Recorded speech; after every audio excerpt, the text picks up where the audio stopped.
بسم الله الرحمن الرحیم शुरू अल्लाह के नाम से जो बड़ा मेहरबान निहायत रहम वाला है। السلام علیکم. زمانوم دی میرولی خان او تاسو ګورئ تعمیر الاسلام چینل. دوستانو په جنت کې به سړو ته خو حوري ملاویږي خو ښځو ته به څه ملاویږي او ناواده کړې ښځې به په جنت کې به د چا ښځې جوړیږي. که چېرې ښځې دوه یا د دوه نه زیات ودونه کړي وي نو هغه به په جنت کې د چا سره واده کوي. دا به نن زموږ د ویډیو موضوع وي او په نننۍ ویډیو کې به تاسو ته موږ د ښځو په جنت کې د مقام او د مرتبې متعلق خبرې کوو او د ښځو متعلق ایمان افروز خبرې به هم کوو. خو دوستانو که په ویډیو کې مخکې تلل غواړئ نو زما چینل سبسکرایب کړئ تعمیر الاسلام او ویډیو ځان سره لایک کړئ ولې چې په دې چینل به موږ تاسو ته اسلامي او بالعموم معلوماتي ویډیوګانې درکو. دوستانو الله تعالی رب العزت د سړو سره د حورو ورکولو وعده کړې ده. که چېرې ستاسو اعمال صحیح وي نو تاسو ته به په جنت کې حورې ملاویږي. کوم ځای کې به چې سړو ته حورې ملاویږي هلته کې د زنانو د انعاماتو ذکر هم شته دی. په جنت کې داخلي شوې ښځې به الله تعالی د نوې سرې نه شروع کړي چې دوی به په ناواده کړي حالت کې جنت ته داخلي شي. دا جنتي ښځې به د خپلو خاوندانو هم عمر برابر وي، یعنې د دوی عمرونه به یو عمر وي. دا جنتي ښځې به د خپلو خاوندانو سره په جنت کې ډیر زیات بې حده محبت ساتي. دوستانو قرآن مجید و فرقان حمید کې په سورت واقعه کې الله تعالی ارشاد فرمایي چې مفهوم دی چې د اهل جنت والا ښځې به مونږه د نوې څېرې نه پیدا کړو، دوی به مونږه ناواده کړي کړو، دوی به خپلو خاوندانو سره ډېر بې حده محبت کولو والا وي، دا به د دوی هم عمر وي. دا ټول انعامات به د ښي لاس والا لپاره وي. دوستانو د اهل ایمان سړو سره به داسې خاص معامله نه کیږي بلکې هر نفس له به د خپل اعمال مطابق نعمتونه ورکیږي چې په دې کې به د سړو او د ښځو هیڅ کمی بیشی نه وي، یعنی دواړه ښځه او سړی به یو برابر وي او د جنت د خوشحالو ټول تکمیل به د ښځو په رفاقت سره وي. په جنت کې داخلي شوې ښځې به د خپلې خوښې د دنیاوي خاوند سره نکاح کوي. شرط پکې به دا وي چې هغه سړی هم جنتي وي، یعنې نو الله تعالی به د یو بل جنتي سره د دې واده وکړي. د کمې ښځې چې په دې دنیا کې دوه یا درې یا د دې نه زیات خاوندان وي نو هغه ښځې له به اختیار ورکړي شي چې ته د خپلې خوښې دنیاوي یو خاوند سره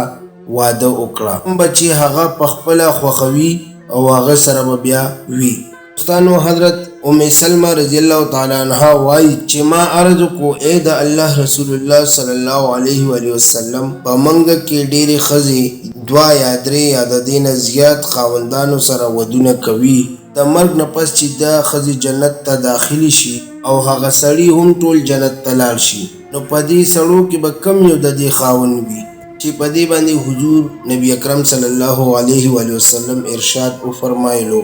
اے ام سلمہ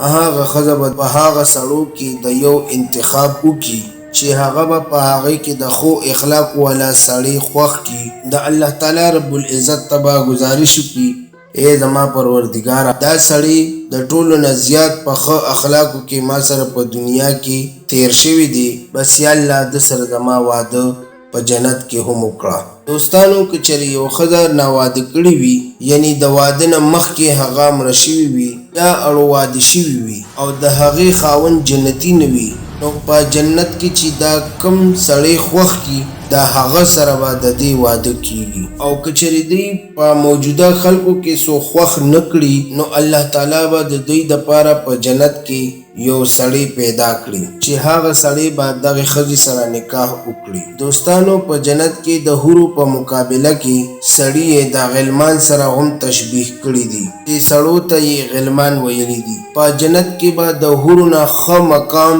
نیک او صالحې ښځې ته ملاویږي. سړو ته که حورې ملاویږي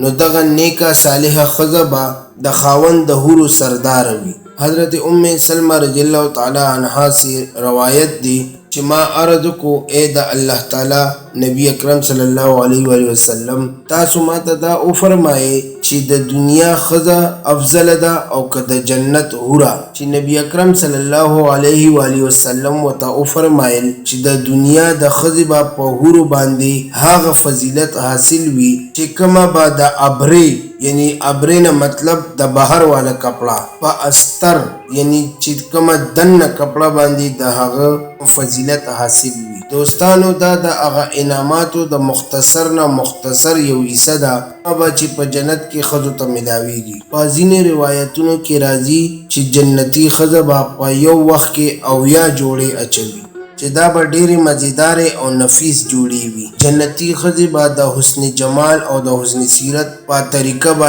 ډېرې بې مثاله وي د سړو په مقابله کې په ښځو کې فطري حیا ډېره زیاته وي او ښځې خپل خالص مینه محبت د یو سړي دپاره ساتي او دا حسن او جمال او زینت ډیر خوښوي چې د دې ټولو خبرو په وجه به دا په جنت کې عیش کوي او دا نیکې ښځې به په حورو باندې ډېرې افضله هم وي په سورت رحمان کې ارشاد فرمایي چې فبأي آلاء ربکما تکذبان چې پس د دې نه بعد ته د الله تعالی کم نعمتونه غورځوي دوستانو په اسلام کې د حورو سره سره د غلمان ذکر هم راغلی دی چې دا غلمان تصور هم شته الله تعالی ارشاد فرمایي چې مفهوم دی چې ځوانان خدمتګاران به د دوی نه یو خوا بل خوا ګرځي چې دا داسې ګڼلی شي چې دا په غلاف کې پټه موتی وي او د دوی دا خدام به د دوی نه یو خوا بل خوا ګرځي را ګرځي دا به داسې ګڼلی شي چې لکه پټې موتی د دوی دا خدام به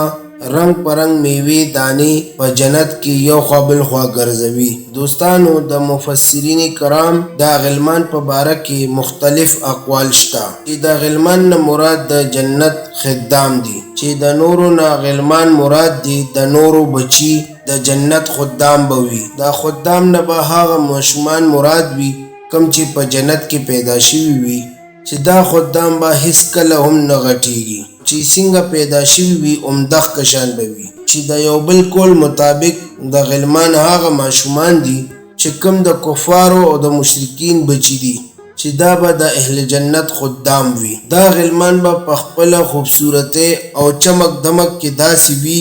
لکه څنګه چې په سیپي کې موتی وي او هغه د هر قسم شر فساد نه په امان وي ځکه خو عمدغه سنتې د قرآن مجید و فرقان حمید کې په صورت واقعه کې الله تعالی ارشاد فرمایي چې همیشه په یو حال کې ځوانان خدمتګاران به د دوی نه یو خوا بل خوا ګرځي چې حضرت عائشہ رضی الله تعالی عنها ارشاد فرمایي چې حضور نبی کریم صلی الله علیه وآلہ وسلم ارشاد فرمایي چې په اهل جنت کې به د ټولو نه کمزوري انسان هغه وي چې هغه به په جنت کې یو خدام ته आवाज وکړي او هغه جنتی ته به په یو आवाज باندې زر خدام لبیک आवाज ورکړي دوستانو دوا دا چې پروردگار عالم دې په مونږ ټولو باندې رحم وکړي او مونږ ټولو ته دې په جنت فردوس کې دتلو